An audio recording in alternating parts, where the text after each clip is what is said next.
Sa nagapangunang nga balita, masobra 1,700 ka mga pamilya nga naguban sang balay sa paglabay sang Bagyo Tino kaguwan sa Iloilo City. Wala sa gihapon makabaton sa materyales halin sa LGU. Ini ang gintutukan ni Kim Salinas live sa Barangay General Hughes, Iloilo City. Kim?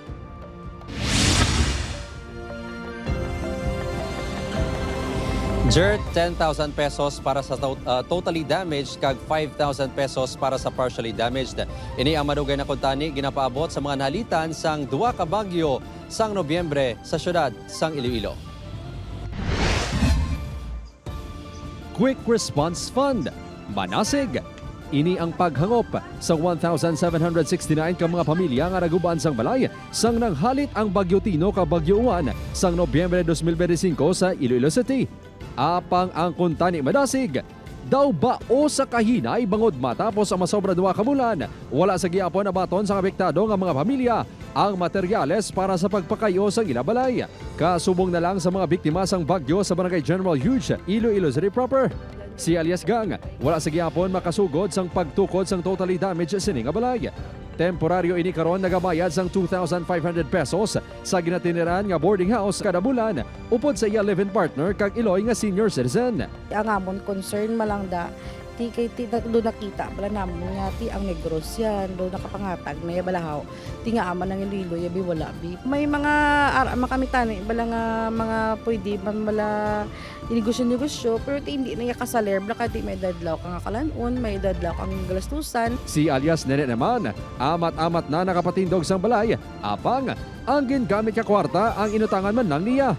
Gani ang assistant sa LGU ang dakukuntani nga bulig para sa ila. Amo nang ginahulat, amo hindi man naguro maglain sir nga paluap nga ihatag sa amo ti ginasukot pa nasukot na kami sa tao nga ibayran amo ti din kami makuha.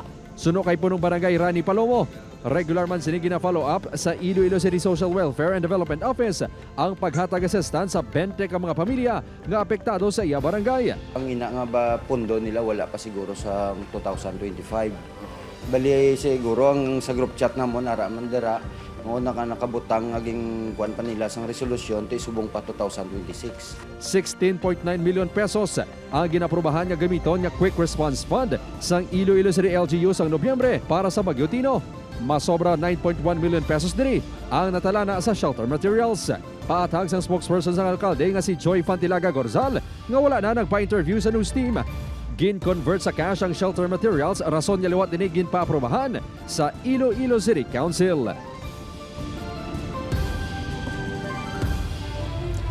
Jert, suno kay Fantilaga Gorzal na pasar na ang resolusyon para sa cash assistance. Apang wala pa na sang natumod niya petsa kung saan ini bala mahatag sa mga benepisyaryo. Sa karon, gina-finalize na lang kuno ang payroll kag ang pag-obra sang obligation request. Jert?